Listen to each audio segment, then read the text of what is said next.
Hi everyone, let's talk about Imperium, which again is on Kickstarter right now from NSKN Games. I'll give you the link in the description and maybe above my head somewhere, where you can check out the campaign page and see all of the lovely final stuff. If you're confused as well as to where the game is, there's a playthrough, you can look at that and see all of the components and lovely things there. This is what I think, which really doesn't matter as much as the playthrough, does it? Or does it? Anyway, on with the thing. So, the game. First of all, looks beautiful. It's art by the Miko, who always does pretty outstanding work anyway, and I really like the comic book feel. That kind of, yeah, it's nice having all of the different artwork for the civilizations and the various things that you're going to be acquiring along the way. But it just gives it this extra thing. It just makes it pop and makes it stand out a little bit more that it's got this kind of comic book theme as well, and it fits in with having. It's an excuse to have all of this text in the way as well, having it in nice little boxes, which it's in boxes anyway, isn't it? Am I talking rubbish? It's like a comic book. I like it. It's done. We're moving on. So the game itself, I really like deck builders anyway, and this is quite a twist on one in that you're starting off with quite different situations anyway. You've got different decks, different amounts of nation cards and development cards and things, so you're in fairly different situations, but in addition to trying to acquire all of these better and better cards, you are also kind of preparing for a flip, for a twist halfway through the game when you become an empire state from a barbarian state, and suddenly a load of the cards that maybe you've acquired and didn't really want, suddenly now they're perfect and brilliant, and loads of your starting cards and really good cards you've acquired along the way are now completely useless and just clogging up your hand.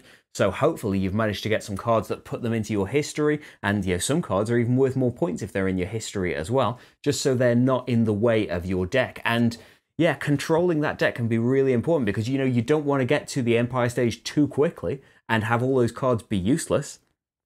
But yeah, at the same time, you don't want to be reliant on those cards on those barbarian cards too much too late into the game. You need to be really planning for it because, like Marty, he had a lot of cards, but he had tons of map cards that he could garrison other cards underneath. So basically, his deck was kind of laid out in front of him with all of these pinned cards. And so he could race through it really, really quickly, whereas my deck was much smaller. So even though I didn't have all of mine out, I was playing them and going through, and we were kind of going through at the same rate. My civilization had fewer nation cards, so I was getting to the Empire stage further. But that's kind of balanced out for me because the win state of build all your development cards, I had more development cards to do, but I suppose I get more effects as well to be able to use before Marty would get to the stage of building his development cards. Really, really like, there's a lot of different effects in here, tons of different things. There are, some duplicate cards in there, of course, but yeah, there is a lot of variety, a lot of different paths to go down, whether it's trying to get the ultra powerful, the Glorious Acts deck, and that can be an endgame trigger as well, whether it's going cheap and just acquiring cards, just going for whatever's in the market and getting a load of unrest, hopefully not getting too much. In our first real game with Rachel and I, we got to the stage where I think there was one card left in the unrest deck pretty quickly into the game before we realized, oh no, we've been ignoring this. Okay, we both need to kind of get on track. But it can be, if it is getting a bit precarious like that, it can be a thing of, well, I don't want to waste my turns doing it because you're not going to do it. If I put all the unrest cards back, you're not going to do it. And yeah, be a kind of mutually assured destruction thing of you both refuse to do it and then the game ends. But the person with the fewest unrest cards wins it then. So it's not a complete loss condition for everyone. So that's a nice extra thing that's in there as well. Yeah, it's nice to have different starting positions and different things that you're going to get points for. There's a limit to your points as well, so you can't just plow down one route and just I get points for having materials, so all I'm going to do is collect materials all game. There's a limit to how many points you're going to get from it, so you have to diversify. You have to go in these different areas. There is a bit of take that in it. There are some cards that I don't think there's enough cards that it's going to make a big difference not having them in there. We kind of just discard that and go to the next one if that came out.